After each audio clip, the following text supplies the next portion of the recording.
Buenas tardes.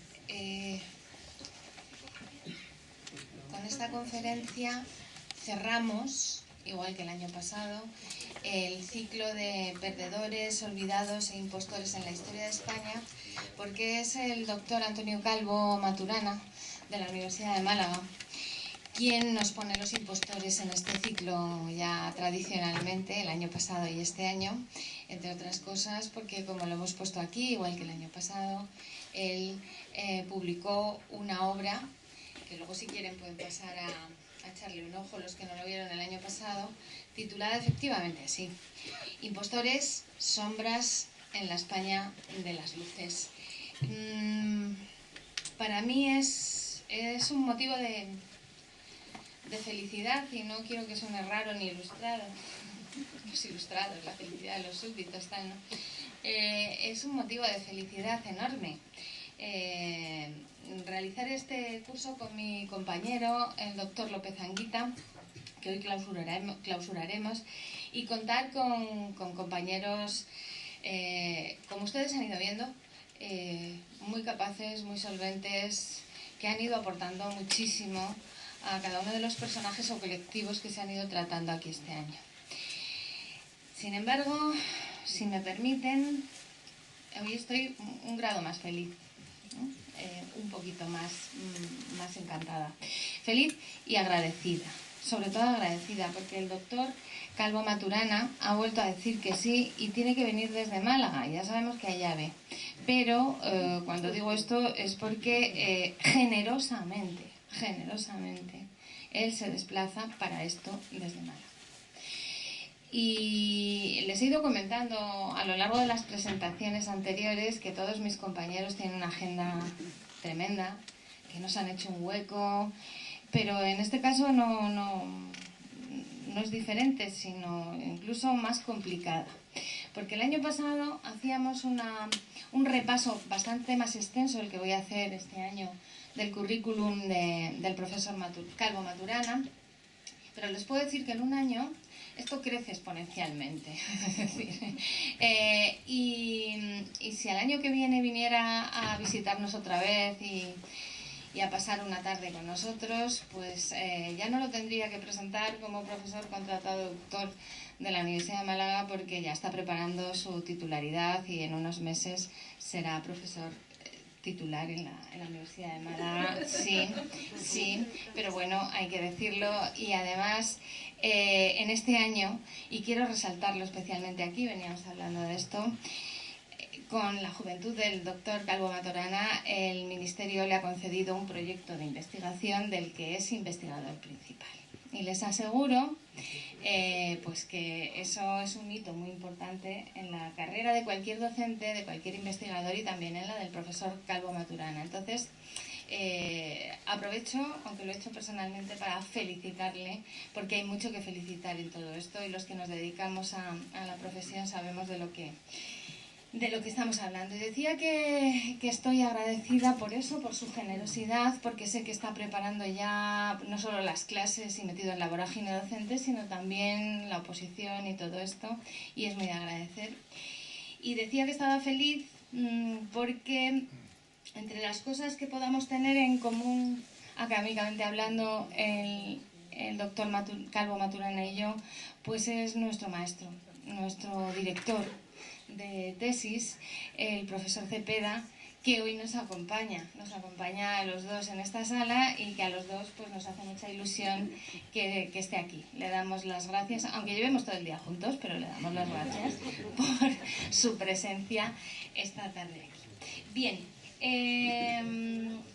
el doctor Calvo Maturana se licenció en la Universidad de Granada, pero se doctoró en la Universidad Complutense de Madrid. Tendría mucho que destacar de su currículum. Ahora hablaré brevísimamente de las publicaciones, aquí ya les he dicho que tienen una, pero el profesor Calvo Maturana es un gran docente, pero además es un excelente investigador. Y le avala una trayectoria de investigación con una labor investigadora de impacto, de bastante impacto, y además una labor investigadora internacional. Y hoy la internacionalización de nuestra investigación es un valor añadido a los diferentes currícula. O sea que, en fin, él cuenta con todo eso. Además de su producción científica, que no nos podemos extender en enumerar, como les decía hace un momento. Y sí es verdad que lo comprobamos el año pasado. Me precio de traer conferenciantes, nos preciamos de traer conferenciantes, perdón, que, en fin, han dejado muy grato recuerdo, pero todos pudimos comprobar el año pasado que además el doctor Calvo Maturana es un gran orador. Yo voy a ir más allá ahora al comentarles algunas de sus publicaciones y les digo que es una delicia leerlo, porque escribe maravillosamente bien. Entonces, aquí hay algún alumno nuestro de la Universidad de Mayores que hace así, porque el año pasado ya se compró el libro de los impostores y ya lo ha leído. O sea que Clementino hizo los deberes. Bien, así que gran orador, como veremos ahora, pero además también pues escribe muy bien. Es muy fácil leer lo que ha hecho Antonio Calvo. Y luego después sus temas pues tienen el prurito de la innovación. Y dicen en historia. Qué raro, ¿no? Pues no, sí, se puede innovar en historia y él es la viva estampa de la innovación.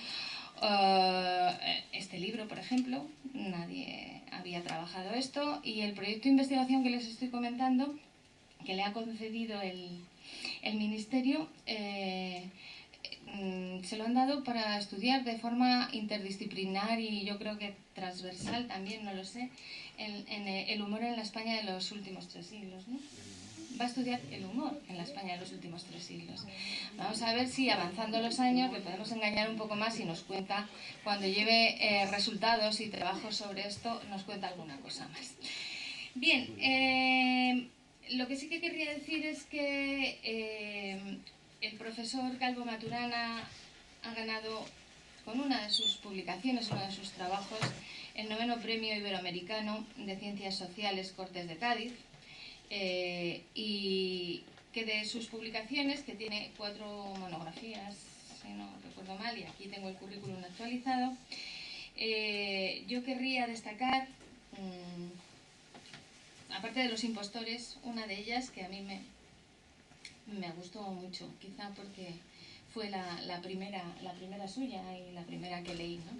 Y se titula María Luisa de Parma, reina de España, esclava del mito, ¿no? Empezó ya intentando desmontar mitos.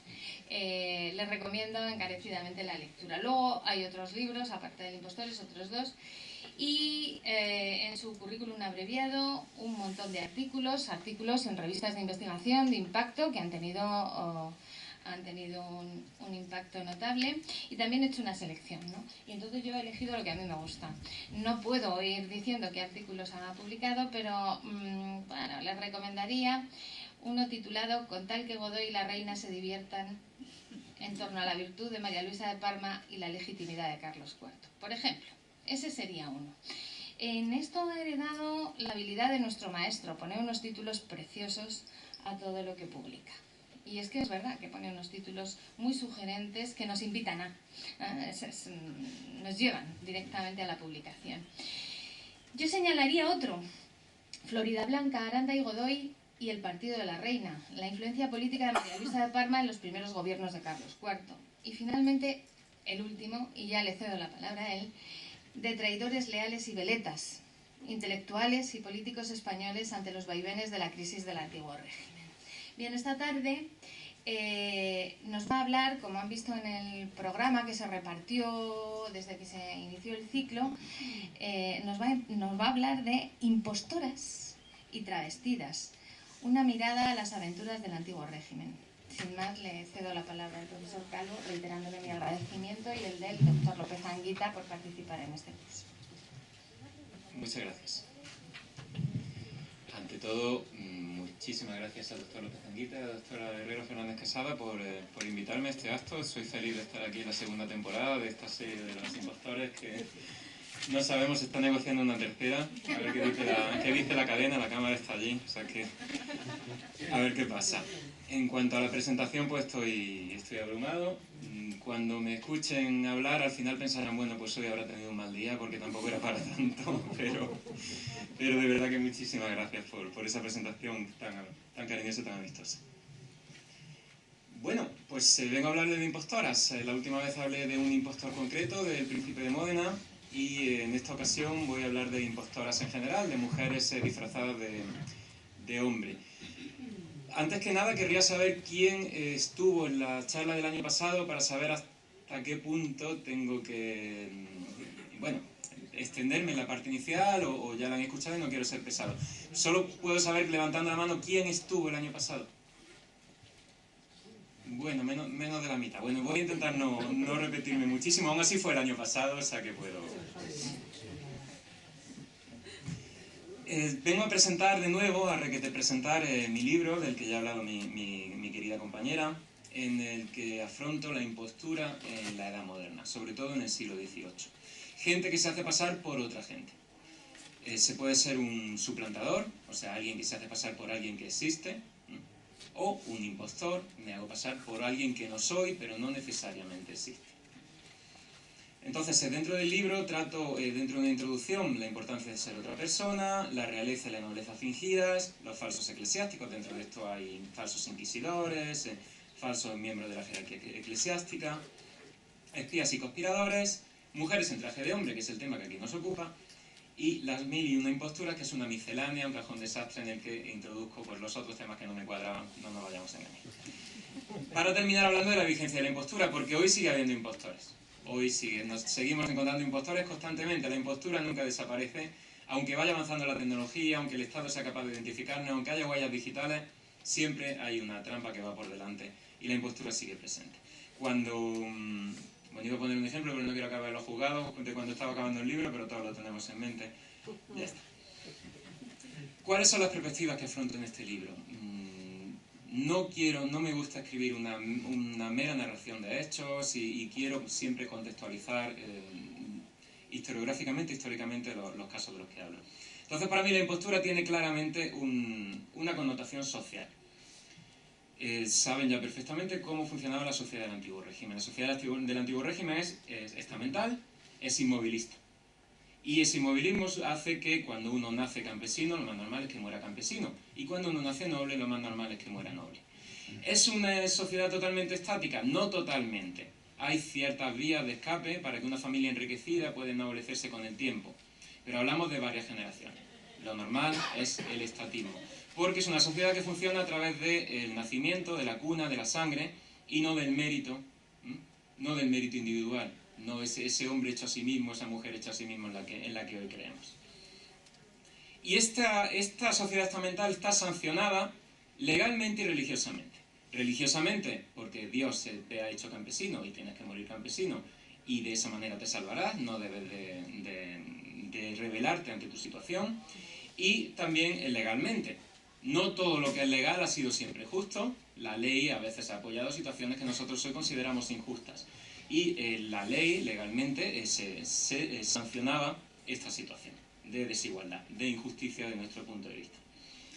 Es una condición social, como les digo, marcada por el nacimiento y no por el mérito ni el poder económico. Una sociedad basada en el poder económico es una sociedad de clases y esto es una sociedad de estamentos.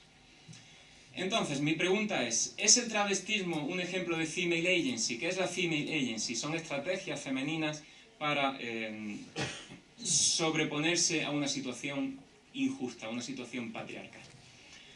¿Es el travestismo un modelo de female agency? ¿Las mujeres que se disfrazan de hombres lo hacen para tener una vida mejor?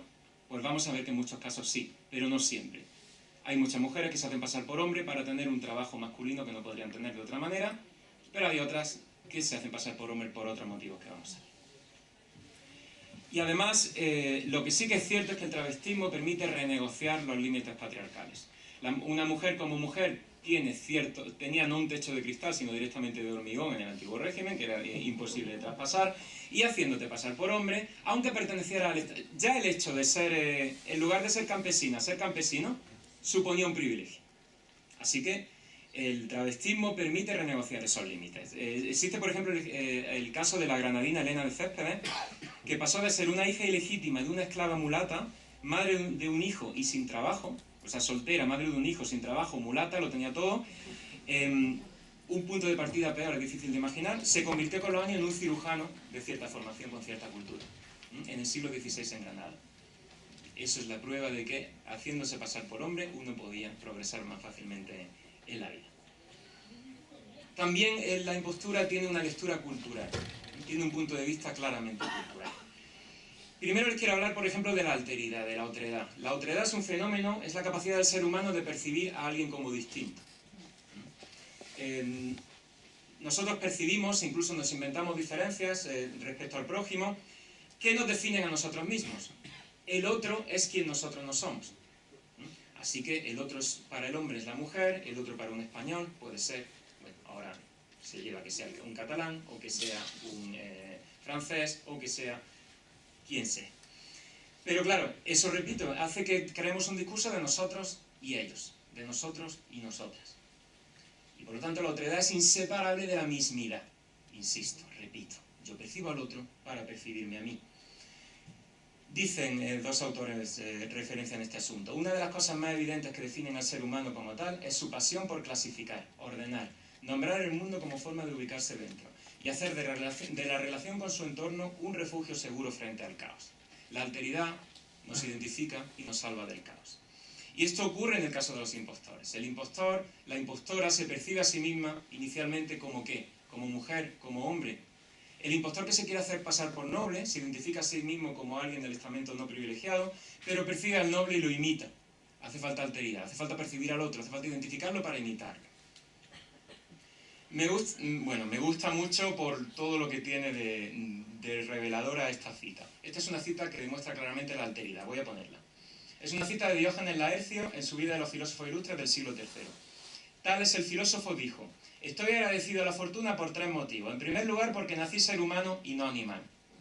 En segundo, varón y no mujer. En tercero, griego y no bárbaro. Con esta frase, el filósofo está haciendo un ejercicio de otredad y se está sintiendo feliz por ser hombre, por todo eso, lo que suponía en el antiguo régimen, en la antigüedad. Es la persona que lleva la iniciativa, es la persona que protagoniza la esfera pública. Se siente varón y no mujer, achacando a las mujeres todos los vicios que siempre se le han achacado en el discurso misógino. Y por último, es griego, civilizado y no bárbaro. Los bárbaros son los otros, los bárbaros son los que no son griegos. Bárbaro viene del sonido barbar del que habla un idioma que no entiendes.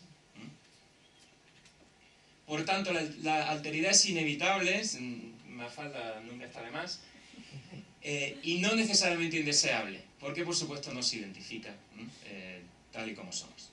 Lo que pasa es que, como dice la viñeta, la alteridad hay que afrontarla desde un punto de vista de la buena voluntad y de convivir con los demás. Segundo aspecto cultural fundamental, el género. ¿Qué es el género? ¿Qué significa el género?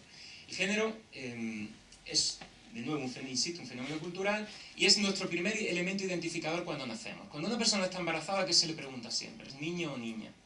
Y ese dato no es meramente anecdótico.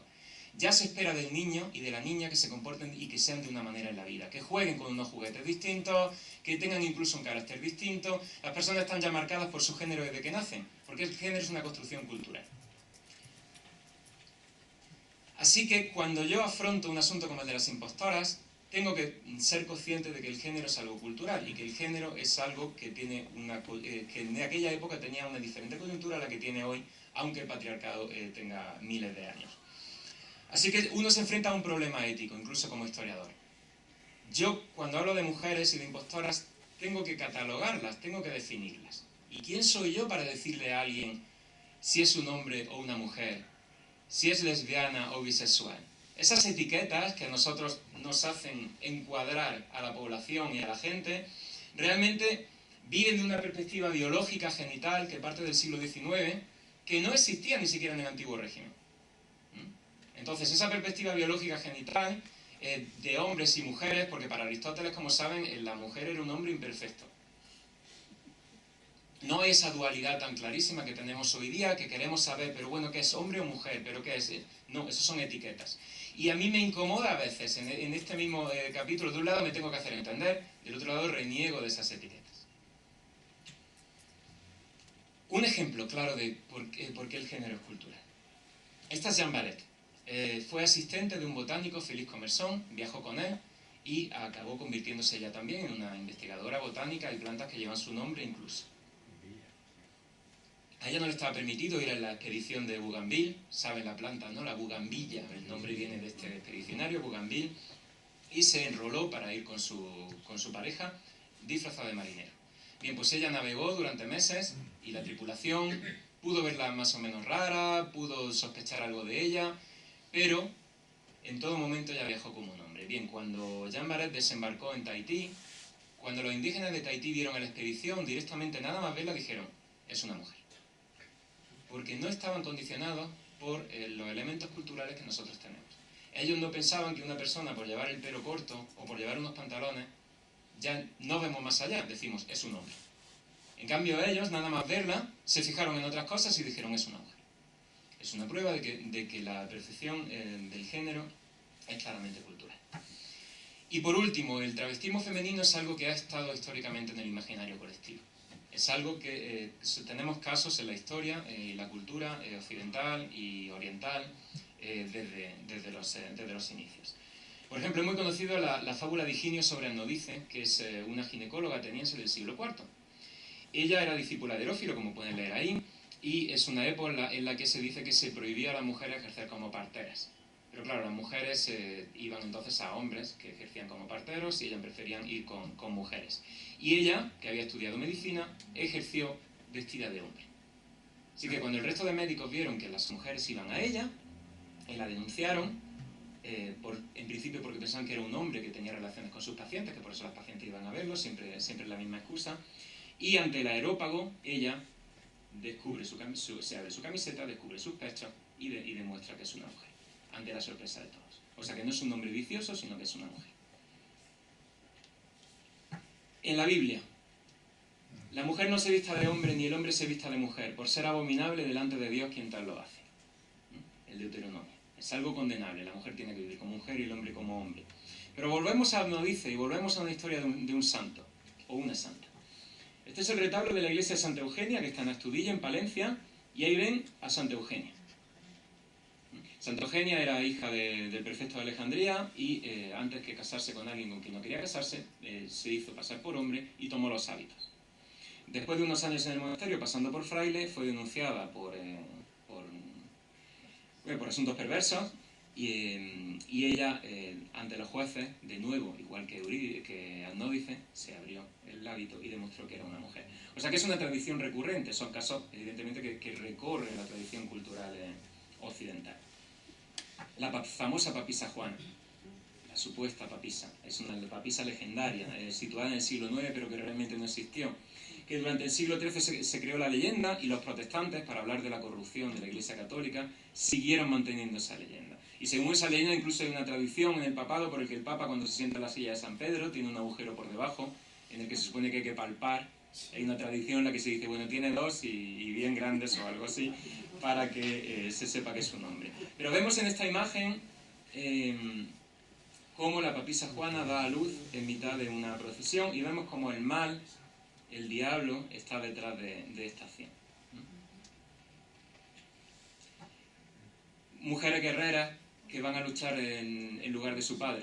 También es una tradición cultural, también es algo que tenemos en la tradición cultural, tanto oriental como occidental. Conocemos el caso de la famosa Mulan. Hay películas, hay unos dibujitos animados de Disney, Mulan. Pues es una leyenda china de una mujer que su padre era demasiado mayor para ir a la guerra y ella va a la guerra a su lugar. Pero hay casos en Castilla y en Aragón, hay leyendas similares. La dama de Arintero. La dama de Arintero es una dama, una guerrera que supone que luchó por los reyes católicos, pero es un mito que viene de la Edad Media. Y fijaos lo que dice el padre de la dama de Arintero, de la Mulan española, cuando ve que tiene que ir a la guerra, pero ella no tiene hijos que mandar. Pero él no tiene hijos que mandar. Perdón, el padre es muy mayor, no puede ir a la guerra y no tiene hijos. Y dice, pregonadas son las guerras de Francia con Aragón. ¿Cómo las haré yo, triste, viejo, cano y pecador? De allí fue para su casa echando una maldición. Reventaras tú, María, por medio del corazón, que pariste 7 hijos y entre ellos ningún varón. La culpa es de la mujer, por supuesto. No va a ser del hombre. La más chiquita de ellas, de estas hijas, salió con buena razón. No la maldigas, padre, no la maldigas, no, que yo iré a servir al rey en hábito de varón. En la cultura, también, en el teatro, cuantísimas obras no hay de mujeres que se disfrazan de hombres. La vemos en las obras de Shakespeare, lo vemos en... Tengo, por ejemplo, aquí el dato. En las comedias de Lope de Vega, 113 de las 460 recogen este topos, la mujer que se viste de hombre. De las representadas en Londres entre 1660 y 1700, 99 de las 300 representaban de nuevo a mujeres vestidas de hombre. Esto era porque era un tema que estaba en la cultura y también este es el periodo en que se permite en el teatro inglés que las mujeres sean actrices. Y al público le encantaba que las mujeres se hicieran pasar por hombres porque las mujeres llevaban pantalones entonces.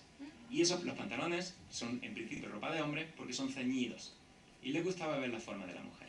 Así que también era algo que le daba la excusa a los dramaturgos para enganchar al público. Nuestra famosísima monja alférez es el caso paradigmático de travestida española. Y también forma parte de la cultura popular porque escribió o dictó o inspiró unas memorias. Eso todavía no está claro. Pero son unas memorias que fueron muy conocidas y retratos de ella. La única impostora, de hecho, creo que tengo aquí, española, que tiene un retrato. Porque sabéis que a la monja alférez además se le permitió luego seguir vistiendo de hombre, recibió una pensión de Felipe IV, Urbano VIII le permitió seguir eso, vestida de hombre, lo que es algo excepcional. En la tradición europea, miren por ejemplo esta escena de un anecdotario de mediados del siglo XVII holandés. Una mujer es encontrada muerta junto a su amante en el campo de batalla durante la rebelión de Flandes contra Felipe II. Ven, un hombre y una mujer que han luchado juntos, ella disfrazada de varón, de soldado. Y hay más casos, en la guerra de sucesión, de nuevo 2 amantes que no se quieren separar y parten juntos a luchar y, por supuesto, siempre en el momento en que están muriendo, eso también es algo tradicional, se descubre, el médico es el que descubre siempre que es una mujer. Dibujos para niños, el mundo al revés en el siglo XVIII, mujeres de soldado, incluso leyendas que nos llevan hasta Napoleón. Esta es Marie Selig, que se ha demostrado que luchó en 1792 con la armada francesa en contra de los austríacos, en esta batalla que ganaron los franceses, pero lo que es leyenda es que Napoleón le diera la Legión de Honor en 1808. Eso no es verdad. Pero hay imágenes, porque la leyenda siempre va más allá por supuesto, es una leyenda, ya no es historia. Y finalmente, también tiene lectura desde el punto de vista del Estado, de la historia de la administración, la impostura. Porque el Estado es fundamental, es un protagonista clave de esta obra. Normalmente la mayoría de las impostoras e impostores que he encontrado es porque el Estado los ha juzgado. Yo he encontrado expedientes judiciales, porque un impostor lo que quiere es que no se sepa su impostura, en principio. Así que es el Estado el que los identifica, es el Estado el que los persigue. Y es el historiador luego el que va y encuentra el documento. Y esto siempre lo digo y nunca me cansaré de decirlo. ¿Cuántos impostores e impostoras habrá habido que nunca hemos llegado a conocer? Porque nos han sido desenmascarados y desenmascarados. Así que el Estado identifica. Pero identifica de una manera precaria en el antiguo régimen. En un periodo en el que no hay fotos, en el que no hay DNI, en el que la población no está documentada. Nadie lleva su nombre ni ninguna identificación. Es muy fácil hacerse pasar por otro o por otra. Si uno se enrola en el ejército, el rey está desesperado por tener soldados y se cambia el nombre, se enrola y nadie le pregunta nada. La última vez que estuve aquí puse el ejemplo de este pasaporte que voy a comentar rápidamente, simplemente para que veamos de nuevo eso, cómo la documentación es precaria en el antiguo régimen. Este es un pasaporte de finales del 18, cuando empieza ya a extenderse al menos entre la gente viajera relacionada con la corte, esta documentación. Este es un pasaporte expedido a favor de Cataldo de Sabatella, natural de Nápoles, que pasa a Lisboa. Se le dice que su majestad dice que por donde pase se le da alimentación y se le da caballo. Viene en representación del rey y lo firma el conde de Floridablanca, secretario de Gracia y Justicia, bla, bla, bla, bla. Bueno, pues este pasaporte es un pasaporte falso. El pasaporte se descubrió luego que era falso. Y se puede apreciar porque está aquí raspado, está reescrito, es un pasaporte manipulado. El guardián de la aduana se dio cuenta de que era falso porque ponía que Floridablanca era secretario de Gracia y Justicia cuando ya no lo era hacía un par de años. Así se dio cuenta. Si no, no lo ve, porque ¿Dónde está la foto? Claro, no vamos a poner el pasaporte a hacerte un dibujo express. No hay manera de saber quién eres. Aquí lo vemos más cerca, cómo está raspado, cómo está manipulado, pero cómo su majestad ordena que le den comida, caballos, buen cuarto, comida, caballos y todo lo que necesitáis. Aquí pone cuarto. Este es otro pasaporte que no se ve nada. Voy a ver si se ve quizá un poco mejor ahí. Es un pasaporte ya de las autoridades francesas durante la Guerra de Independencia. Y este ya incluye descripción física, lo que es un avance. La persona que lo lleva tiene 43 años, 2 varas de altura, pelo rubio, frente espaciosa, cejas como el pelo, los ojos azules, garzo, nariz regular, boca idem, barba como el pelo, rostro flaco, color alegre. Señas particulares, algo que te destaque, algo que no tenga otra persona. Una cicatriz bajo de la barba al lado izquierdo. Es una manera de identificar, pero bueno, si yo me parezco un poco a esta persona y me hago una cicatriz que se hacía, pues soy esta persona igualmente. Así que el gran recurso eran los registros parroquiales. Cuando un Estado cuando el Estado detenía a alguien pensando que podía ser un impostor, había maneras de saber quién no era. Pero era muy difícil saber quién era si él lo decía. Si yo digo, pues soy Antonio Calvo, nacido en Granada, hijo de tal y de cual. Bueno, vamos a ver si es verdad. Mando un mensajero al registro de tu parroquia, que es el único sitio del Estado, del antiguo régimen, donde están todos los nombres, y voy y le pido al párroco que compruebe. ¿Hay un Antonio Calvo, hijo de tal y que cual, que tiene esta edad? Sí. Vale, pues ya sabemos que sí es. Ahora, no. Vuelven, pues yo soy Antonio Calvo. Pues ya está. Ahí se acaba. No hay manera de saberlo. Te pueden torturar. Pero si yo digo que soy Antonio Calvo, marqués de lo que sea, no me pueden torturar porque soy marqués. ¿Y ahora qué? Pues si yo he pasado por marqués y la gente se cree que soy marqués, porque en el antiguo régimen ser es parecer, o sea, parecer es ser, más bien. Si yo tengo el aspecto de un noble, hablo como un noble y me comporto como un noble, es bastante fácil que sea un noble. Y finalmente el Estado legisla. Y legisla en la línea del código de vestimenta. En el antiguo régimen, uno tiene que vestir como le corresponde. Hoy nos disfrazamos en carnaval, el carnaval era un momento especial del antiguo régimen, pero bueno, no, si yo cojo y me disfrazo de sacerdote y voy por la calle, no pasa nada. O bueno, no pasaba nada hace un tiempo, ahora mismo sí que te pasa. Pero en principio no pasa nada. Otra cosa es que yo me haga pasar por sacerdote y vaya a una iglesia y estafe a alguien, y entonces ya sí que hay un problema. Pero no pasa nada porque yo me disfrace de sacerdote. Yo me disfrazo porque yo quiero y voy vestido como yo quiera. Si yo me quiero vestir de mujer y dar esta charla aquí hoy de mujer, que es lo que tendría que haber hecho por otra parte, no pasa nada. No pasa nada, nadie me puede detener por ello. Pero en el antiguo régimen eso no es así. Uno tiene que llevar la librea que le corresponde como criado de tal marqués. Uno, si pertenece a tal cofradía, tiene que llevar la identificación que se supone que tiene que llevar. Y una mujer no puede vestir de hombre. Esta cita me gusta mucho porque lo dice todo. Y también demuestra esa otredad, esa alteridad de la que he hablado. Cómo en el antiguo régimen la gente se identifica por su aspecto. Hoy lo seguimos haciendo, pero hoy impera mucho más el documento, el título. Y por eso hay otro tipo de impostores que falsifican el título. Estoy hoy que lo digo. Dice esta cita. A no ser que fuese engañado por un impostor, un avezado y bien informado observador del siglo XVIII situado en la plaza central de su gran ciudad, no debería tener problema en distinguir, imaginamos, a una persona sentada en la plaza de su ciudad en el siglo XVI y ve pasar a la gente. Y él no tendría problema en distinguir a los hombres de las mujeres, a un lugareño de un forastero, a una mujer honesta de una prostituta. Las prostitutas van marcadas, eso de irse de picos pardos, saben que es por el pico pardo que eran obligadas a llevar en algunas ciudades. A un cristiano de un judío, los judíos también iban marcados, a una persona sana de una enferma, a un antiguo hereje de un devoto católico. Debía ser capaz igualmente de identificar a los miembros de ciertos gremios y casas por sus libreas, a los médicos y doctores en teología por sus trajes y sombreros, por no mencionar a los sacerdotes y a las varias órdenes de monjas, frailes y monjes. Uno pertenece a una orden religiosa y por su hábito ya se sabe a cuál pertenece. O sea que la imagen lo es todo en el antiguo régimen. Y el Estado también castiga. ¿Cómo castiga el Estado? Pues dependiendo del caso, por supuesto.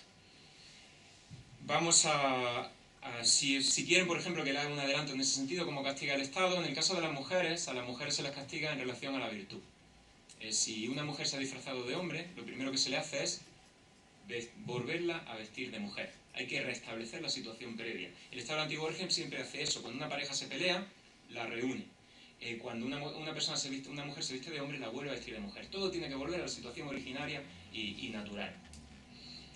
Pero se le hace una inspección a las mujeres normalmente. Si esa mujer es virgen, no pasa nada, se la viste de hombre y ya está. Si esa mujer resulta que no es virgen, ya tiene un problema. Pero también nos encontramos con que el Estado, en el caso de las mujeres vestidas de hombre que se casaron, porque hubo mujeres que se disfrazaron de hombre y se casaron con una mujer. ¿Y ahí qué haces? Pues la sodomía está contemplado como algo normalmente masculino. O sea que las penas eran mucho más leves de las que se le aplicaban a los hombres. Normalmente se las llevaba a un monasterio durante un tiempo y normalmente se escapaban. O sea que estas mujeres vestidas de hombre no suelen acabar mal. Lo que quiero decir es que las mujeres siempre han estado ahí. Que cuando no había posibilidad de abrirse espacio en la esfera pública, han encontrado maneras, algunas han sido capaces de abrirse el sitio. Y ha habido sorpresas en muchísimos contextos en los que de repente había una mujer donde no se la esperaba. Les pongo este caso de un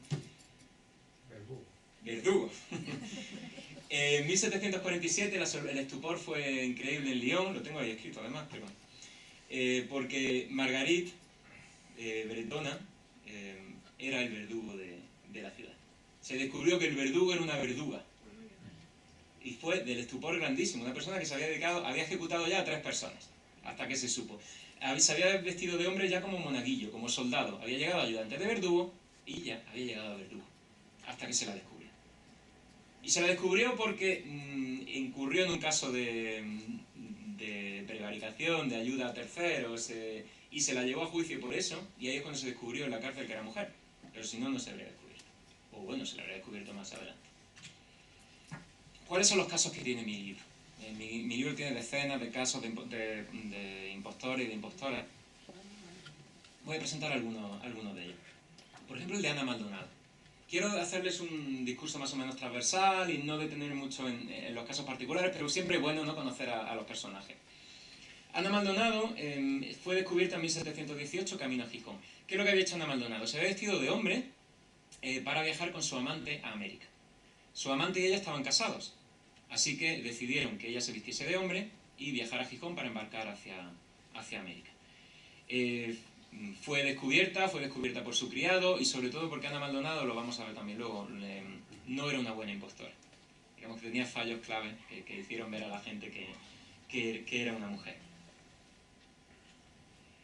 María Mencía es una camarera vallesoletana que la gente del bar en Madrid sospechaba que era un hombre, y una vez que se emborrachó y la encontraron tumbada, le abrieron los pantalones y vieron que era una mujer. O sea que hay muchos casos también en los que cuando hay sospecha, al final la turba, la gente va hacia esa persona y le quita la ropa para quitarse la curiosidad. Enriqueta de Fábez es una suiza. En 1791 ingresó en el ejército napoleónico como soldado. En 1808 estudió en París para cirujano, como hombres todo el tiempo. En 1819 llegó a Cuba. Se casó y ejerció como cirujano en Cuba. Y antes de eso ejerció como cirujano en el ejército napoleónico. En el ejército y la marina, por ejemplo, Charles Garain, también suiza, luchó en la toma de Menorca por parte del ejército de Carlos III y fue descubierta cuando fue herida de muerte. Fue herida de muerte y el médico descubrió. Siempre las crónicas son muy recurrentes. La idea de que el médico va a tocarla y ella le para el brazo, muy pura ella, diciendo no me toques, y al final cuando ella está agonizando ya se ve que es una mujer. Y Ana María de Soto, que luchó en la Armada de Carlos IV y participó en la batalla del Cabo de San Vicente. Así que ella, concretamente, fue premiada por Carlos IV, se le dio una condecoración. Fue vestida de hombre, pero pudo llevar toda su vida esa condecoración, al valor, porque una mujer, si luego se veía que era pura, se decía que era una mujer varonil, era una mujer excepcional. Si había sido capaz de mantener su virtud, se le solía elogiar por decir, mira qué mujer más varonil. No es como las otras, esta sí es capaz de meterse en un mundo de hombres. Incluso se le concedió un estanco. Lo que pasa es que luego Fernando VII, entre sus muchas manchas, está el no haberle dado el estanco a Ana María de Soto. la batalla del Cabo de San Vicente, con Ana María de Soto, que es uno de los personajes más interesantes. Ana María llegó un momento en que se aburrió de estar en el barco y no se sabe exactamente por qué. Fue al capellán y le dijo: soy una mujer. Por supuesto no dijo directamente: soy una mujer. Pero imagínense por un momento lo que era la vida en un barco en el siglo XVIII. Las condiciones de vida en el barco, dormir junto a tus compañeros del barco, el estar en constante contacto con esta gente. Claro, vivimos en una época en la que la gente no se suele cambiar de ropa, en que la gente se ducha poco, en la que la mugre cubría a todos los pasajeros por igual y era muy difícil saber qué era el cañón y qué era un compañero. Entonces, bueno, eso hace que sea algo más fácil.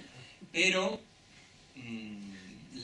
saben perfectamente cómo funcionaban las letrinas, por ejemplo, en los barcos. Estaban a la vista de todo el mundo, cómo dormían todos juntos.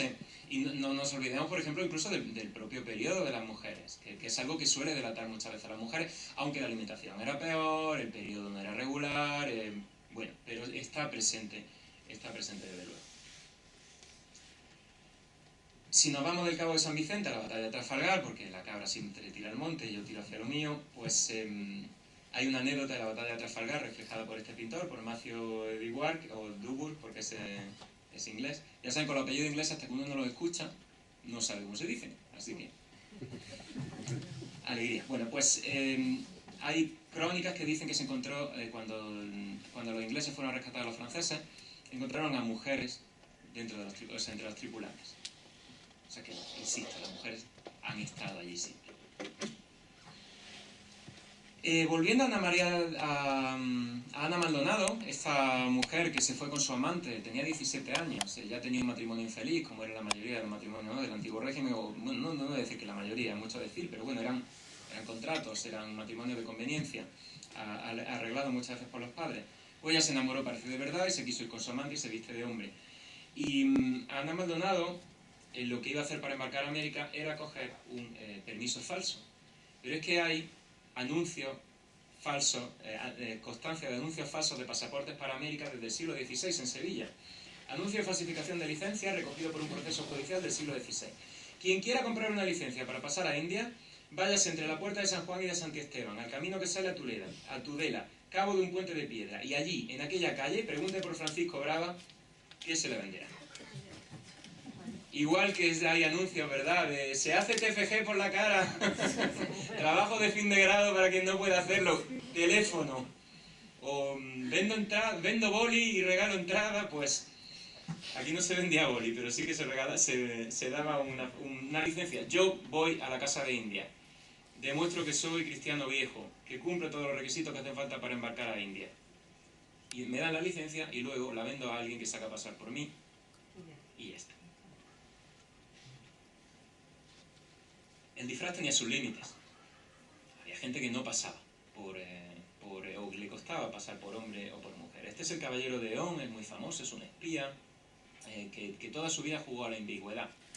En un principio se pensaba que era un hombre vestido de mujer, luego durante unos años se pensó que era una mujer vestida de hombre y fue admitido como tal. Muchas veces hay casos en los que los propios médicos, que no sabemos si son sobornados o cómo se consiguen, certifican que biológicamente esa persona es una mujer. Bueno, pues cuando murió, después de que viviera tantos años como mujer, resulta que el caballero de Eón era un caballero y era un hombre. Y claro, en estos cuadros, que vemos muy poco, la verdad, veo que aquí estoy hablando al tendido un poco, no sé si se ve, pero se ven facciones que nosotros identificaríamos fácilmente como... No sé si se pueden apagar más luces. Sí, incluso la otra sí puede ser. Mucho mejor. ¿Quieren que le enseñe todas las imágenes que no? Esta es la anécdota de la batalla de Trafalgar, bien bonita. Una mujer rescatada. La convivencia en el barco, por ejemplo. Bueno, ya está, ¿no? Ya está bien. Pero la imagen de la convivencia en el barco y de esta, sobre todo el rescate, es bastante bonita. Esta imagen es bastante bonita. Y este es el caballero de... Bueno, pues el disfraz tenía unos límites, como ya digo, y es una época, aún así, es un periodo de la historia hasta la actualidad, en que el aspecto de la gente, por otra parte, no estaba tan sexualizado. El maquillaje, la depilación de las cejas, la ropa ceñida, hacen que hoy... no, por mí apague, ¿eh? A no ser que no se... Entonces, ¿qué? ¿Se va a ver un fantasma en el vídeo, no? Bueno, cuando sea una imagen que me interesa mucho, ¿apagamos? Gracias. Vale. Bueno, pues como decía, hoy día nuestro aspecto está más sexualizado. Pues repito, el maquillaje, la ropa ceñida, los tacones de las mujeres, la depilación de las cejas, hay muchísimas cosas. Pero en aquella época, como ya digo, cortándose el pelo, llevando ropa masculina, era más fácil pasar por un hombre. Pero claro, había problemas evidentes que no les voy a explicar. El bosí, la voz, el pecho, la falta de un bulto en la entrepierna. Las dos últimas cosas se pueden solucionar. El pecho se puede vendar y la falta del bulto se puede compensar. De hecho, la gente lo hace. La mujer se pone un algodón, se ponen, en fin, faros de madera. Todo eso se hace. Luego está la tradición de la regla. Hay al menos dos impostoras que he encontrado, dos travestidas, que son traicionadas por la regla. Están sentadas y se levantan y están sangrando. Ellas siempre, ¿qué es lo que dicen? Que ellos dicen que tienen almorranas. Y siempre está la inspección médica. La inspección médica que no es infalible, que hay incluso impostoras que salen de ello. Y luego hay lazo, porque hay gente que es... porque un impostor al final requiere cierta inteligencia, cierta estrategia, para saber pasar por alguien que uno en principio no es. Hay que meterse en el papel. Pero además hay que meterse en el papel constantemente. Uno no puede tener lazo. Pues Ana Maldonado, la mujer que se iba con su amante a América, se sabe por el expediente judicial que dijo en un momento: como hija de mi padre que soy... Metió la pata totalmente. Además, Ana Maldonado, por su aspecto menudo, por su manera de mujer acomodada, no engañaba a nadie realmente. Aunque ella lo intentase. ¿Cuáles son las motivaciones de la impostora? ¿Por qué alguien toma hábito de hombre? ¿Por qué alguien se hace pasar por hombre? Pues la impostura no necesariamente es para toda la vida. Hay imposturas a corto plazo. Hay imposturas para una necesidad específica.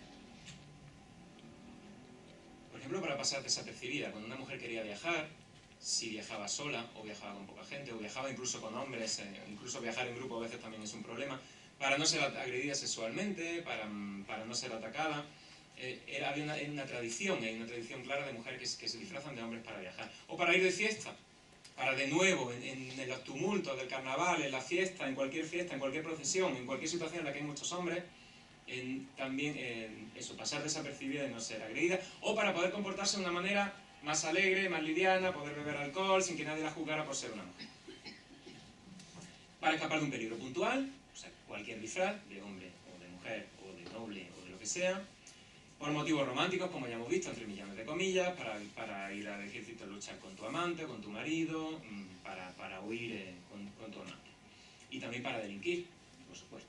Las mujeres se disfrazan de hombres para ocultar su identidad y delinquir. Aquí tiene el caso, por ejemplo, inglés, de una seductora de solteras y viudas. Era una ladrona de dotes. Se disfrazaba de hombre y seducía a viudas y a solteras, y una vez que cogía la dote, huía. Una vez que fue capturada, pues fue... ya ven que lo que se hizo fue darle unos latigazos. Fue castigada, fue llevada a un convento, pero no sufrió más penas que eso. Y también tenemos imposturas a largo plazo.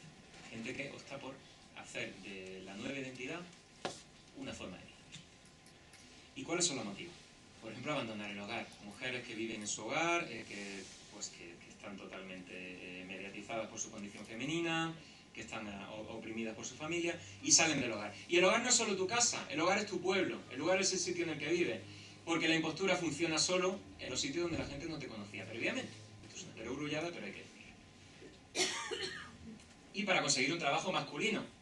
Como hombre puedes ser soldado, puedes ser cirujano, puedes tener cantidad de ocupaciones que como mujer no puedes tener. Esta cita de Enriqueta de Faber, recuerden la cirujano que viajó a Cuba, es bastante reveladora sobre la libertad y la idea de conseguir un trabajo. Solicité venir a la Guadalupe vestida de hombre, ya que estaba acostumbrada a la libertad que me proporcionaban estas ropas, pudiendo ejercer mi profesión y adquirir fortuna. Esa ropa le daban libertad. Vestir de hombre, ser un hombre, ya te daba libertad en el antiguo régimen. Y además te proporcionaba la posibilidad de ejercer esa profesión que de otra manera no habría podido ejercer. Y no hemos hablado de ello, pero también hay una identidad sexual. En algunos casos el plan es simplemente escalar en la sociedad estamental del antiguo régimen y convertirte en un hombre y tener ciertos privilegios, pero en otros casos vemos además que hay una identidad sexual, que hay mujeres que se sienten hombres a priori. Y esto es algo complicado también, y por eso lo de las etiquetas, porque en el antiguo régimen no hay una cultura de el lesbianismo. Sí que existe la idea de sodomía, de los hombres homosexuales, pero no se acaba de entender la homosexualidad femenina. Entonces había mujeres a las que le gustaba un hombre, había mujeres a las que le gustaba otra mujer, y entonces decían, tengo que ser un hombre. No contemplaban la posibilidad de ser una mujer homosexual, sino decían, tengo que ser un hombre. Es lo único que cabe en mis esquemas mentales, culturales de mi época. Identidad sexual. María Mencía, recuerden, la camarera que en un momento de borrachera fue abordada por la gente del bar, de los billares, y vieron que era una mujer. Inmediatamente concluida esta declaración, siempre hablamos de expedientes judiciales, añadió que el motivo de vestirse de hombre, además del que tiene declarado, ha sido por los sentimientos varoniles que siempre he experimentado, con deseos siempre de parecer más bien hombre que mujer, pues su robustez, fuerza y otras señales exteriores corresponden al sexo varonil, lo cual dijo bajo juramento. Aquella se sentía hombre e incluso tenía un aspecto varonil. Es verdad que un aspecto más fuerte, más rudo, hacía que fuera más fácil para una mujer hacerse pasar por un hombre. ¿Qué tal voy? ¿Hemos empezado? Hemos empezado Ah, y media. los 20, no sé cuánto. Bueno, vale, no me queda tanto. Otra cita, en la misma línea, identidad sexual. Mi natural carácter raro con que me dotó la naturaleza, apartándome por uno de esos muchos fenómenos de las pasiones mujeriles y dándome una fuerte propensión a los modales varoniles. Esto lo dice la cirujana. Con que luego me familiarizó el frecuente trato de los hombres, en las correrías militares en que anduve en el ejército francés. Tendencias varoniles, espíritu varonil, identidad, no sabemos si sexual o de género masculino. ¿Y cómo reacciona la población cuando se encuentra una travestida? Cuando la descubre, cuando la desenmascara. La sociedad reacciona con estupefacción, con sorpresa, con fascinación, con morbo.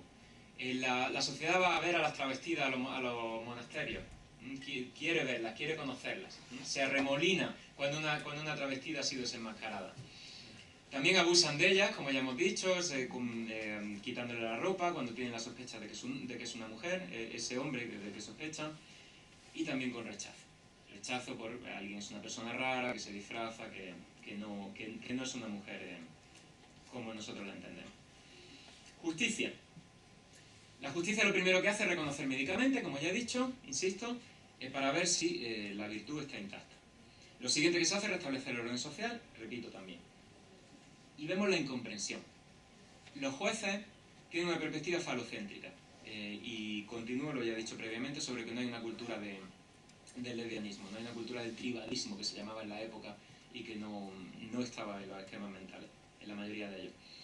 Entonces los jueces, cuando hay una mujer que se ha disfrazado de hombre y se ha casado con otra mujer, lo primero que le preguntan al hombre, al que iba disfrazado de hombre, cómo mantenían relaciones sexuales. Y luego se lo preguntan también a la mujer cómo lo hacía y no se lo imaginan. ¿Cómo puede ser? Y de hecho dicen, bueno, ¿y qué instrumento utilizaban? ¿Dónde está ¿utilizabas qué? ¿Un falo de madera? ¿Una cera? ¿Qué hacías? ¿Dónde está el dildo? ¿Dónde está Bueno, no voy a seguir por ahí, que ya está claro, ¿no? ¿Dónde? Y también encontramos Bueno, ahora digo eso. Y el castigo está, como digo, condicionado por la virtud. Y el poder a veces premia. En casos excepcionales de mujeres que se han destacado por su virtud y por su valor, sobre todo en relación al ejército, a veces hay premios, como el de Ana María de Soto por parte de Carlos IV el Estanco, o como el de la monja Alférez, a la que se le concedió una pensión por parte de Felipe IV. O en este caso se la ensalza a Charles Garain, que luchó en la conquista de Menorca, un poco más digo reconquista, la conquista por parte de Carlos III de Menorca. Se la homenajeó en la Gaceta de Madrid. Es muy raro encontrar eso, que en la Gaceta de Madrid, que es el antecedente del actual Boletín Oficial del Estado, es el periódico oficial de la monarquía, se la homenajea, se hace un dibujo de ella y se cuenta su historia. Siempre, vivido en la cama, no me toque al médico, siempre muy pura y siempre muy varonil. Estos son homenajes que son muy raros y que cuando uno se los encuentra es inmensamente feliz. ¿Y qué pasa con las mujeres? ¿Qué se casaban con las mujeres travestidas? ¿Qué pasaba con esas mujeres que se habían casado con impostores? Siempre cabe la duda de si ellas lo sabían o no lo sabían. Siempre nos cabe la duda. Ellas que le dicen a los jueces siempre que no lo sabían. ¿Y qué alegan? Pues una ignorancia, una falta de educación sexual absoluta. No han sido educadas para saber cómo es un hombre.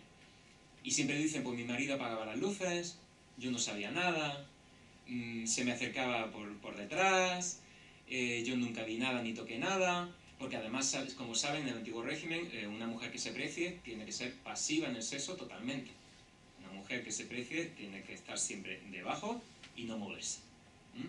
Entonces, esa es la actitud que se espera de la concepción sexual, y entonces ellas siempre pueden alegar eso que... Y entonces siempre hay preguntas, ¿pero él derramó o no derramó?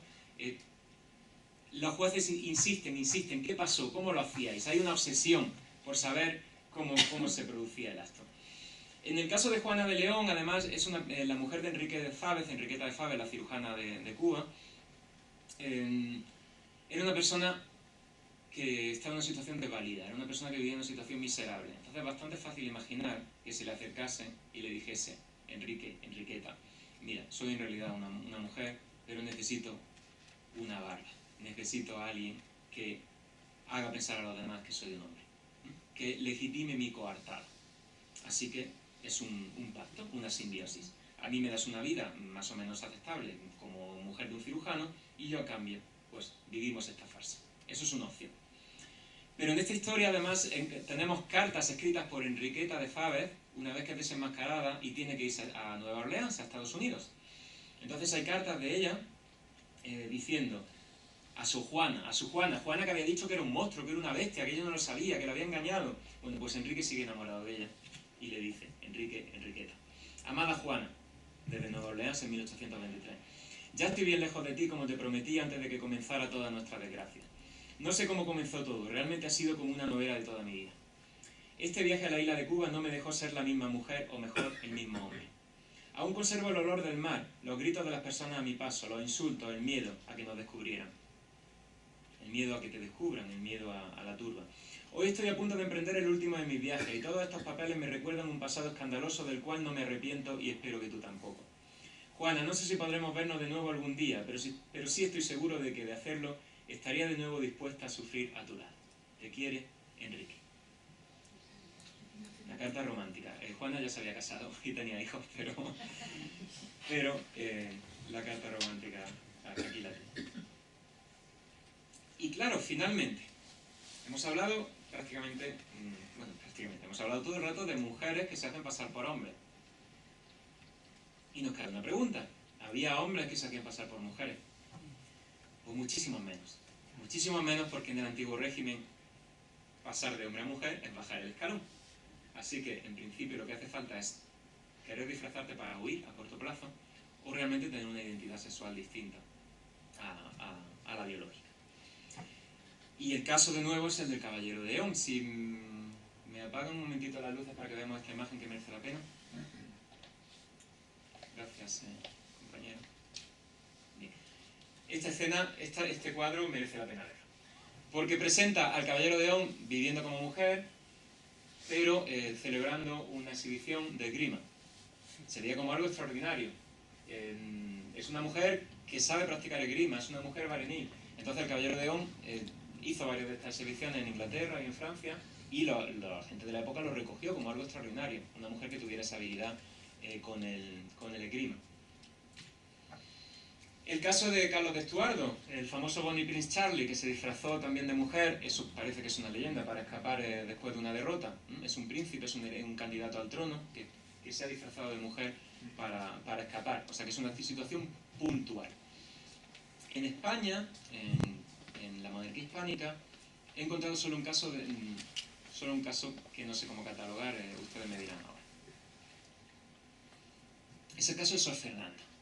Sor Fernanda es una monja es una mujer que con 17 años ingresa en el convento de las Capuchinas de Granada. Es un convento ya desamortizado, no les he podido poner ni foto porque ya no existe. Con 27 años, después de 10 años en el convento, empieza a experimentar ciertos calores. No sabe estar, no puede estar, ve a las otras monjas y se pone nerviosa, se siente mal, se siente extraña y el silicio no le sirve, no sabe cómo hacer para contener un fuego interior. Con 36 años se le hace una exploración y se descubre que tiene genitales masculinos. O sea que Sor Fernanda, para nosotros hoy día, había sido un hombre desde que entró en el convento, al menos biológicamente. Y les pregunto, ¿cuál fue la condena a Sor Fernanda? ¿Qué se hizo con ella? ¿Qué se imagina? Vestirla de señor. De fraile. Lo que se hizo, ante todo, es vestir a Fernanda de Fernando y mandarla a vivir con su familia, y no se le hizo absolutamente nada, porque se entendió, como ya he dicho antes, que como toda mujer es un hombre imperfecto, con el tiempo Sor Fernanda había desarrollado genitales y se había perfeccionado, había tendido hacia la perfección que supone todo hombre respecto a una mujer. Por lo tanto, hoy día, ¿qué pensaríamos? Que es un hombre, que las engañó, que estuvo conviviendo con monjas un montón de años, o podríamos pensar cualquier cosa, pero en aquella época no se le castiga, o no se la castiga, porque hay otra concepción temporal. Pero acordarán conmigo que el hecho de que se considera a las mujeres como una versión imperfecta de los hombres, la idea de la costilla de Adán, la idea de que las mujeres son inseguras, son pasivas, no son capaces de hacer las mismas cosas que los hombres, es una clara base para la impostura. Hay 1000 argumentos, hay 1000 opciones, pero en aquella época era una salida, era una forma, como ya he dicho, de female agency. Afortunadamente las cosas han cambiado y todavía queda ese techo de cristal, ya no de hormigón, pero sí que de cristal duro. Pero, como digo, es una suerte que por fin las mujeres puedan salir como mujeres a tomar la calle, a tomar la esfera pública y a sacar adelante días tan grandiosos como el pasado 8 de marzo. Muchísimas gracias.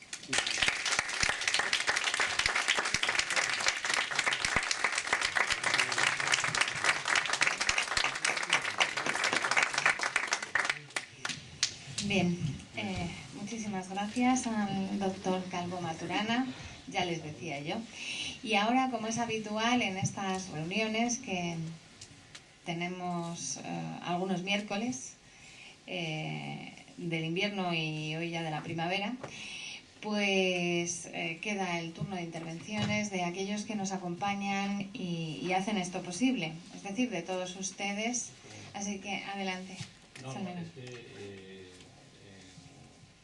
en el inicio de la conferencia, antes de entrar en materia, ha hablado de que está preparando un libro sobre el humor en la historia, Sí. lo cual me ha llamado mucho la atención, ¿no? Entonces quería preguntarle, si no es indiscreción, ¿no? Y darle la felicitación por la conferencia, que ha sido magnífica y muy entretenida, ¿no? Pero no, quería preguntarle cuál va a ser el ámbito temporal. El ámbito temporal es desde la Ilustración, desde el siglo XVIII, hasta la actualidad. O sea, hay de hecho una persona, es un equipo, no es un libro, yo espero escribir un libro en el futuro, pero es un equipo de trabajo con profesores y profesoras nacionales e internacionales, y todos nos hemos puesto de acuerdo, todos y todas, en trabajar sobre ese tema del humor. De hecho, hay una profesora de periodismo que va a trabajar sobre el humor de las tuiteras hoy día. O sea, que el espectro es hasta la actualidad. Pero mi enfoque particular es el humor en la ilustración. Y el planteamiento del proyecto, por no extenderme mucho, es que el humor es un código. El humor cambia dependiendo del contexto temporal y también de la situación social en que lo practiquemos. No es el mismo el humor que yo practico que puedo practicar con alguien en mi trabajo, al que puedo practicar con mi familia. Y de la misma manera que nosotros adaptamos nuestro humor a nuestra situación social, el humor como código también tiene un aspecto, una clara base histórica y temporal. Hoy día hay recopilados chistes romanos, chistes del Imperio Romano, y no los entendemos, no nos hacen gracia, porque no funcionan en nuestro contexto. Y luego hay muchísimos tipos de humor, o sea, incluso el humor negro, pero el humor como sátira, el humor también es un arma para luchar contra el poder. Digo, es que el humor, no solo como código, sino como elemento cultural, dice mucho de una época. Y en el siglo XVIII para mí se produce un cambio, es que el humor empieza a ser admitido en la esfera pública, ya no se ejerce solo en privado, y en el ámbito público también se practica. Y está bien visto. Una persona que practica el humor ya no es un payaso, sino que es una persona inteligente, que es capaz de salir de una situación, que es capaz de crear empatía. Con el paso del tiempo esa evolución se va produciendo. Y ese es espero haber contestado más o menos y no haber entendido. A ver si tenemos pronto el libro, que será muy interesante. Gracias, sí, bueno, a ver si. Y a él aquí para contárnoslo. Eso, por Claro, supuesto. no solo eso. ¿Alguna intervención más? ¿Tienen alguna pregunta? Adelante. A mí me gustaría decir que el caso de la monja no es nada raro, ¿sabes? En esa época. Porque el diagnóstico de varón o hembra se hacía en el nacimiento. Y ahí están los intersexuales, genitales, que es muy difícil saber realmente. Hoy en día no pasa, porque hoy en día te hacen un estudio genético y no pasa nada. Después el niño se dirige hacia un lado, el recién nacido se dirigirá a un lado a otro según las tendencias que se ven. Pero hay una serie de malformaciones genitales que son muy difíciles de catalogar en el nacimiento. Esto mismo ha pasado en más conventos, porque ten en cuenta que además las monjas ingresan muy pronto y algunas no han tenido ni siquiera la pubertad. ¿Cómo se sabe, por ejemplo, que una mujer es mujer si tiene la regla? Si no tiene periodos, ya la cosa empieza a mosquear un poco. Y en el caso contrario, pues igual. Así es. El caso de la monja alférez no es excepcional, incluso como mujer guerrera que es homenajeada. Hay casos en Inglaterra, hay incluso mujeres piratas en la época, hay casos en Francia también de mujeres homenajeadas que en el ejército, que han luchado para el rey. Además parece que coincide mucho en el tiempo y no es casualidad. En cuanto a lo que me dice de genitales difíciles de identificar, como ya he dicho, en el antiguo régimen, como no hay esa idea bipolar, maniquea, por así llamarla, de hombres y mujeres, sí que existe la posibilidad de que alguien evolucione hacia un sexo o hacia otro.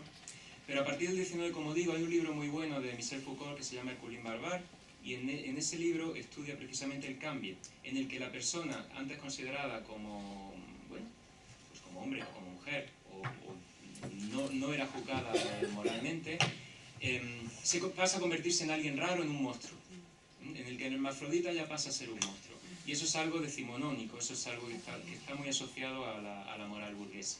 O sea que sí, estoy totalmente de acuerdo con usted. Y luego además hay otra cosa, a veces esa alteración sexual conlleva que estás segregando hormonas femeninas y masculinas.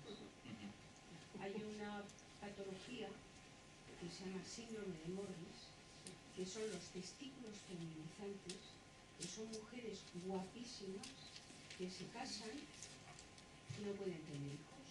Y entonces se hacen exploraciones para sacarles óvulos y hacer fertilización y se encuentran que no tienen ovarios, que son testículos feminizantes, que segregan hormonas femeninas, que realmente son, desde el punto de vista estructural interno, son varones. Por eso, es que ahí hay una serie de cosas muy... Por eso yo he tenido interés siempre en desligarme del aspecto biológico y considerarlo como un fenómeno social y cultural. Sí, por supuesto. Pero incluso una vez que uno tenía asignada, porque al fin, lo que funcionaba es la asignación. Uno no podía vivir como híbrido. O era hombre o era mujer. Podía cambiar a hombre si se le permitía y se demostraba. Pero en el momento que uno está afincado como hombre o como mujer, en cambiar, ya es el momento en el que uno toma la iniciativa y toma la rienda de su vida. Y eso es la impostura al final, es transitar los márgenes de la sociedad del antiguo régimen y crearse una nueva identidad y crearse una nueva posición en un mundo que en principio no te lo permitía. Y además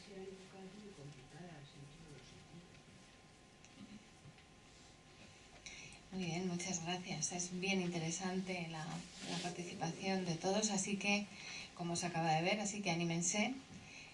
¿Alguien tiene alguna pregunta o algún comentario que hacer? Adelante. Un segundo, Carlos. En relación a esta asignación de etiquetas, cuando hablamos de Helena de Céspedes, de la monja alférez, de Enriqueta de Faves, me pregunto siempre si no estamos al final tomando el partido de la asignación, en el caso de Helena de Céspedes, de los pocos en los que hemos respetado que él quería ser hombre, pero cuando Enriqueta de Faves firma como Enrique y ya le hemos impuesto históricamente, seguimos hablando hoy en día, porque efectivamente en su época se entiende que decidieran que era Enriqueta, pero hoy en día los historiadores, ¿por qué no volvemos a hablar de Enrique de Faves o la monja alférez? Si quería ser alférez, ¿por qué seguimos hablando de la monja alférez, etcétera? Que me parece que sería a lo mejor una reflexión que es difícil, claro, porque todo el mundo relaciona, si hablas de la monja alférez ya saben quién es, pero a lo mejor se podría empezar a cambiar ese discurso, ¿no? Y empezar a aceptar esa identidad que escogieron, precisamente cuando estamos deconstruyendo esta asignación de una identidad cultural, estatal del Estado en aquel momento, etcétera. Gracias. Doctora Martín Romero. Cuanto más investiga uno, cuanto más reflexiona sobre la historia, más escéptico se acaba volviendo y más difícil es asentar conocimientos. Y lo he dicho al principio y lo sigo diciendo y estoy totalmente de acuerdo. Un libro como este acaba implicando un posicionamiento para que todos nos entendamos, y ese posicionamiento lo que hace es pisar muchísimas sensibilidades de los propios personajes. Entonces, es difícil incluso saber qué postura adopto yo como narrador. El de la sociedad de entonces, el de la sociedad actual. Es un caso que incluso hoy sigue evolucionando en nuestra mentalidad. Afortunadamente parece que hacia mejor y que cada vez evitamos más las etiquetas. Pero yo lo que he intentado ante todo es percibirlo a través de los ojos de la época. Y cómo a ojos de los espectadores del momento, esas personas en un principio eran mujeres, luego se hicieron pasar por hombres y para todo el mundo eran hombres, y luego para todo el mundo eran mujeres otra vez. Claro, para mí era lo que ellas querían ser. Entonces para mí Enriqueta es Enrique. Pero a la hora de la narración intento situarme en aquel momento, y eso es lo que hago, pero con mucha mala conciencia. Y con, por supuesto que la tengo. Claro. Carlos. La mía es una pregunta doble y muy rápida. No sé si está en este contexto. Uno es si has evidenciado algún caso entre la nobleza para hacer carrera, por ejemplo, para alcanzar puestos de una relevancia, y más en una época en que las formas y la cursilería y los floripondios con los que se adornaban se prestaba a esa ambigüedad sexual. Y la otra es respecto a las leyes. Hay, no sé si lo habrás observado, por eso te lo pregunto, ¿alguna diferencia a lo largo del tiempo en la legislación para castigar o para penar el travestismo evidente a lo largo del tiempo? Es una pregunta doble, no sé. Sí. Una pincelada. No, claro. La primera pregunta sobre casos en la nobleza. Bueno, el caballero de On es un noble, eso es un ejemplo. Luego hay una teoría que circula por ahí, que empieza a haber historiadores, entre comillas, serios que la defienden o que no la descartan del todo, es que Isabel I de Inglaterra fue en realidad un hombre biológico. Existe la historia de que cuando ella se va de la corte, cuando gobierna su hermana católica, Glodimer y María I, ella muere en el campo, entonces su cuidadora, antes que reconocer que se le ha muerto Isabel, coge a un chico, el primero que tiene a mano, y lo viste de mujer. Y de ahí toda esta idea de la reina varonil, de la reina virgen y todo esto. Para mí sigue siendo una leyenda, pero que está en el imaginario y que por supuesto estoy convencido de que lo subo. Y en cuanto a la segunda pregunta, en cuanto a la legislación, lo que en el antiguo régimen no cambia esta idea. El hombre que se disfraza de mujer o el hombre que se acuesta con hombres es un sodomita y es alguien vicioso, y la mujer es vuelta a vestir de mujer, la mujer biológica es vuelta a vestir de mujer, y si mantiene la virtud no pasa nada, y si no la ha mantenido se lleva a un convento. No hay una legislación clara, porque en el antiguo régimen funciona muchísimo, hay una legislación muchas veces casuística, que funciona a través de la costumbre, y hay unas leyes generales sobre el código del vestuario, sobre que la gente no se pueda disfrazar en carnaval, sobre prohibir los bailes de máscara en el siglo XVIII, pero no hay leyes específicas. Cuando se aprecia el gran cambio es en el siglo XIX. En el siglo XIX sí encontramos un código penal, encontramos una codificación centralizada para todo el Estado, y ahí sí que hay un cambio porque en el antiguo régimen, como ya he dicho, solo el hecho de disfrazarse de sacerdote ya era vestirse de una manera en la que no debías, que no te pertenecía por tu estamento y ni por tu pertenencia corporativa, y estaba penado.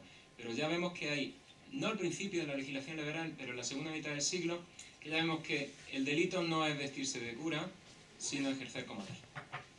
Entonces ya la apariencia no es tan importante, lo importante es la estafa, es el engaño.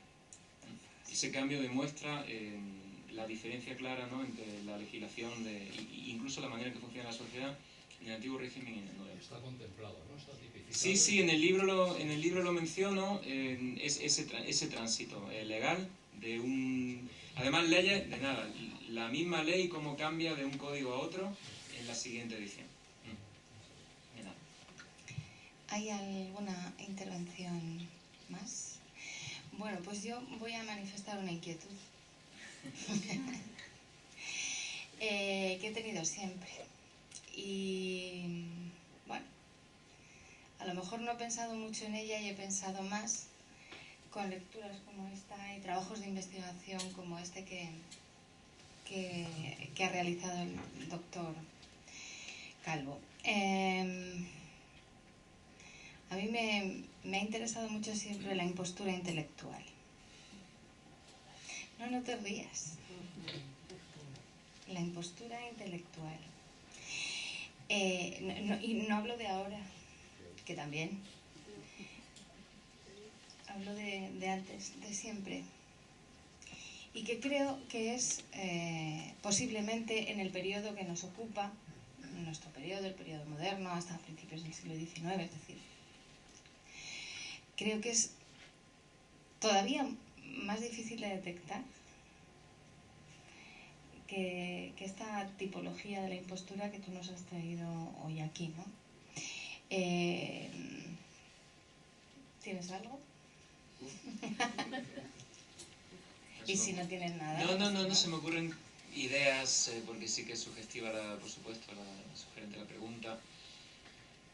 A ver, seguro que hay muchísimos impostores intelectuales precisamente vinculados a las mujeres, porque sabemos de mujeres, pintoras y escritoras, cuyos maridos se han apropiado de su trabajo clarísimamente, y eso sí que es algo constante en la historia.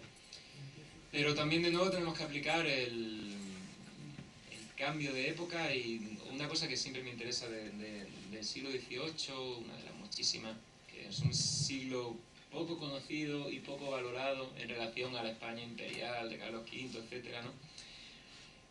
A ver si yo creo de verdad que es un siglo fascinante por mil cosas que ahora no voy a explicar, pero una de las cosas que cambia es la idea de propiedad intelectual. En el antiguo régimen no existía la propiedad intelectual. El rey te podía conceder un privilegio para publicar una obra y sacar algo de dinero, pero alguien podía coger y copiártela. No cogió Avellaneda, el Quijote, y lo lanzó hacia Zaragoza, y lo único que pudo hacer Cervantes es enfadarse y sacar otro Quijote. En las obras, por ejemplo, Jovellanos sacó una obra de teatro y hubo un autor que la puso en verso y no pasó absolutamente nada, y él lo único que hizo fue sacar una edición nueva para volver a recordar la suya, pero tampoco pudo quejarse, porque no hay una idea de propiedad intelectual, hay una idea acumulativa del conocimiento. Entonces, habría un distinto modelo de impostor intelectual, pero impostores intelectuales los ha habido, los hay y los habrá segurísimo. Claro, claro que sí. Sí, y no vamos a poner ejemplos. Yo preguntaba en el periodo en el que tú te has movido, Sí.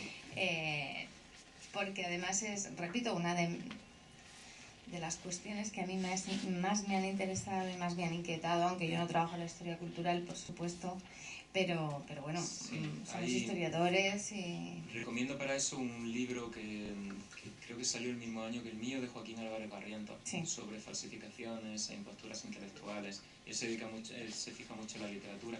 Hay muchísimos tipos de Se impostura fija que no he mucho. abordado, incluso, no sé, los magos, estafadores, esos son terrenos farragosos, la verdad, porque Sí, ¿no? los ¿Quién soy yo para curanderos, decir quién es un claro. mago verdadero y falso, qué religión es la buena y cuál es la mala?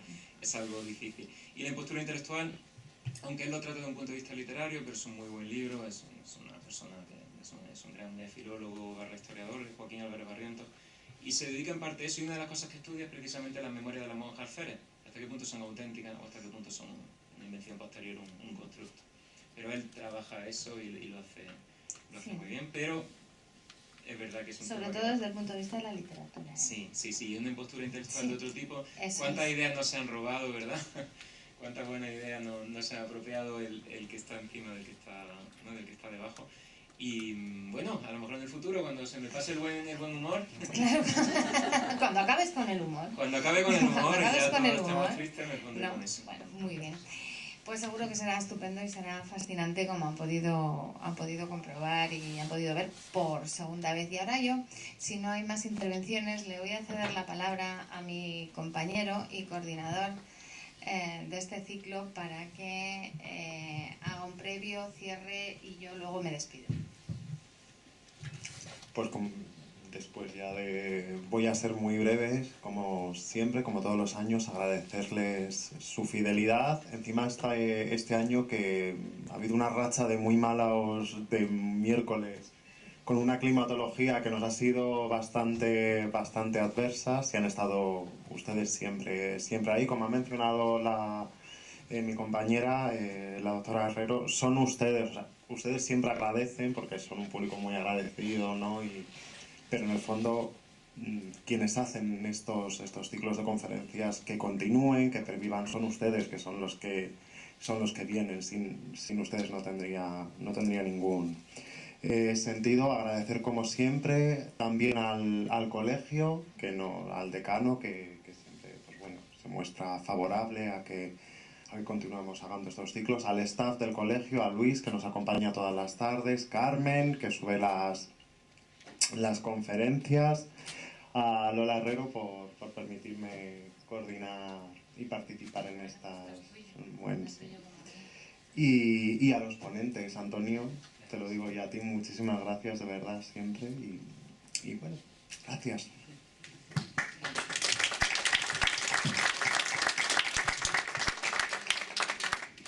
Bien, pues me sumo a los agradecimientos del otro coordinador del ciclo, de este segundo ciclo, Perdedores Olvidados e Impostores en la Historia de España. La verdad es que cuando subíamos coincidimos con uno de los alumnos que a raíz de mis clases barajó esta idea y barajamos en clase la idea y dijimos, ¿y por qué no se hace un ciclo así? Y al final lo articulamos.